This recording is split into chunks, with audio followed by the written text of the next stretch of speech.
আচ্ছা ম্যাডাম, আমি একটু আসছি। আপনি কি স্কুলের শিক্ষিকা? তাহলে আপনি ক্লাস নিচ্ছেন?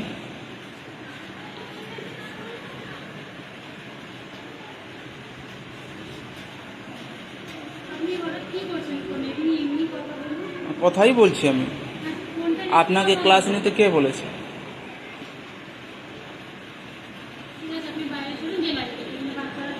না ঠিক আছে। হ্যাঁ বলুন, আসুন।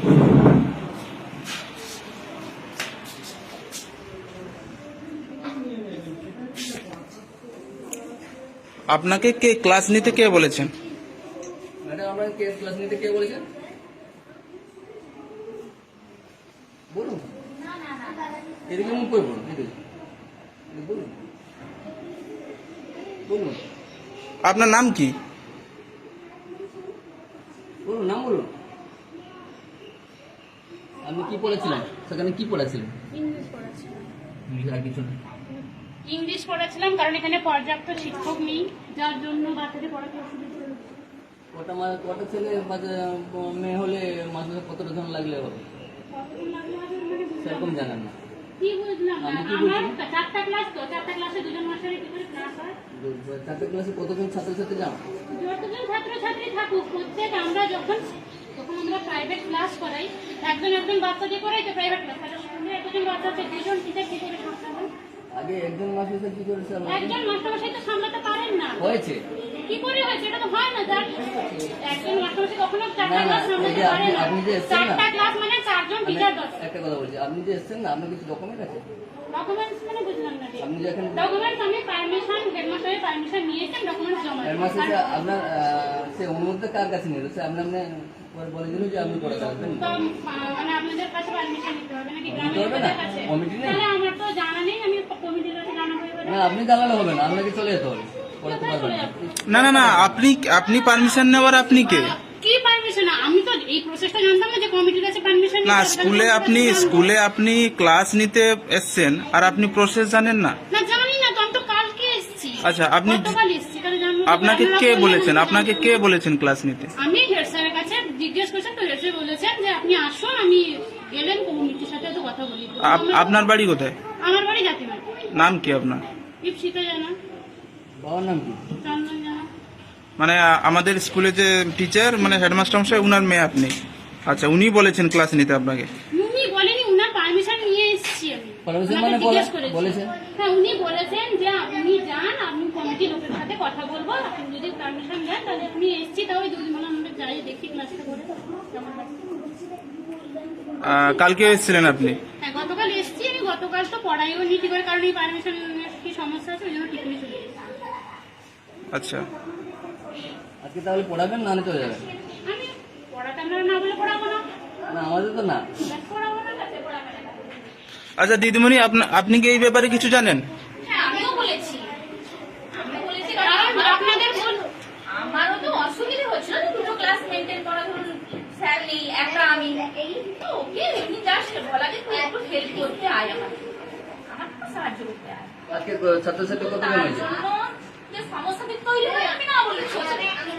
হেডমাস্টার মশাই জানেন তাহলে এই ব্যাপারটা?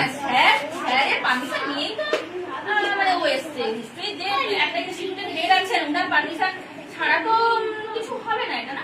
আচ্ছা আচ্ছা। তিনি যেহেতু জিনিসটাকে মেনেছেন, তো ঠিক আছে, আপনি যখন একা সামলাতে পারবেন না। কিন্তু বাচ্চাদের স্বার্থে। আপনি একটা কথা নিশ্চয়ই ভালো করে জানেন, হেডমাস্টার মশাই ছুটি নিয়ে গেছেন, তো উনার পরিবর্তে কি উনার মেয়ে কি ক্লাস নেওয়ার জন্য কি কিছু আছে? আছে কোনো রুলস আছে? কিছু আছে? উনি কি নিতে পারেন? মানে সত্যি কথা বলতে কি, বাচ্চাদের স্বার্থের জন্যই আমি বলেছিলাম আচ্ছা। যে হ্যাঁ আসুন।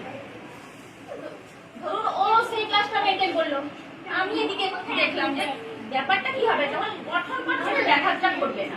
না, ওনারা এর জন্য প্রতিবাদ করছেন যে আমি এসেছি, তাহলে এটার জন্য প্রতিবাদ করছেন না যে একটা স্কুলে দুজন কেন টিচার মেনটেন করার জন্য, আর কেন টিচার নেই, এগুলো কোনো জানাচ্ছেন না কেন? না, এটা জানা এটা তো আপনাদের আমি যখন এটা স্কুলে আপনাদের- এসেছি একটা শোনো। কথা যুক্তি বুঝান, আমি যখন স্কুলে বেশি কথা বলছো না। আবার বেশি কথা নয়, যুক্তি দিয়ে কথা আমি বলবো। একটা কথা বলি, শোনো। কতজন ছাত্রছাত্রী হলে কটা মাস্টার হলে দরকার হয়? কতজন ছাত্র, আমার কত ছাত্রছাত্রী, দেখো তো আমি ছাত্রছাত্রী নিজেরাই প্রাইমারি স্কুলে ভর্তি করেন না। কি করে করবে? আরে কি করে করবে? মাদ্রাসা 12টার সময় যদি আসে কোনো চাবি মারা হবে, একটা ছেলে তো তো টাইমেই তো আসছে না, ক্লাসে 12টার সময় কখন আসছে? আচ্ছা শুনুন আপনি ভালো করে জানেন না? আমরা আমরা গ্রামে থাকি, আমরা জানি স্কুলের হেডমাস্টার মশাই কটার সময় স্কুলে আসেন, কখন স্কুল থেকে বেরিয়ে যান, সেটা আমরা ভালো করে জানি। আচ্ছা, তাহলে ঠিক আছে, সেটা বলবেন আপনি। 12টার আগে কোনোদিনও উনি স্কুলের গেটে মানে পা রাখেন না। ঠিক আছে, সেটা আমরা এর আগে অনেকবার আমরা কমপ্লেন জানিয়েছি। ঠিক আছে, এগুলো কমপ্লেন যেমন জানাচ্ছেন তেমনি এগুলোও তো বলা উচিত। কি বলবো? সবকিছু যখন পরিকাঠামো আপনারা ঠিক করতে চাইছেন যে একটা স্কুলে 2 জন টিচার কেন, তাহলে বাচ্চা আমাদেরকে যখন আমরা একটা নার্সারি স্কুলে পড়াতে যাই, প্রত্যেকটা সাবজেক্টে তো প্রত্যেকটা টিচার থাকে। আপনি আপনি নার্সারি স্কুলে পড়াতে যান? আমি নার্সারি স্কুলে পড়াতেই বললেন তো আপনি আমি এক্ষুনি। জানি তো, আমি 1 বছর পড়িয়েছি, আমিও টিচিং বিএড এর টিচিং প্রশিক্ষণ নিয়েছি। আচ্ছা। এগুলো তো আমরা জানি যে এখানে তো টিচারের রিকোয়ারমেন্ট নেই তো, তাহলে আপনারা এটার কেন প্রতিবাদ করছেন না? তাহলে তো আমাদেরকে একটু আসতে হয় না, বাচ্চারা ঠিক মতো গাইড পাচ্ছে না, কারণ একজনের সাথে তো কোনো ক্লাস আপনাকে কি আমরা জানিয়েছিলাম এখানে পড়ানোর জন্য? আপনারা কেন জানাবেন? তাহলে আমি তো হেডমাস্টার মশাই, আপনি দেখুন মোবাইলটা দেখে কথা বলুন, মনে রাখুন যে যা ভিডিও করার খারাপ হয়ে গেছে। হ্যাঁ। মোবাইলটা রেখে বন্ধ। হ্যাঁ বলুন। ভিডিও করার দরকার নেই, তুমি এমনি ফোন কথাটা শোনো। আমি যখন দেখছিলাম, ঠিক আছে, আমি তখন আমাকে ডাক্তার বলেছিল কোনো বেড রেস্ট নিতে। তো আমার পরিবারটা কিন্তু আমার যাওয়ার এসেছে। আচ্ছা, এটা কিন্তু মেনেও নিয়েছিল সবাই। কিন্তু শুনুন ম্যাডাম, এটা মেনে নেওয়াটা কি উচিত? না তখন কি সিচুয়েশন? পরিস্থিতি হ্যাঁ চাপে পড়েও মানে যেহেতু আমি তখন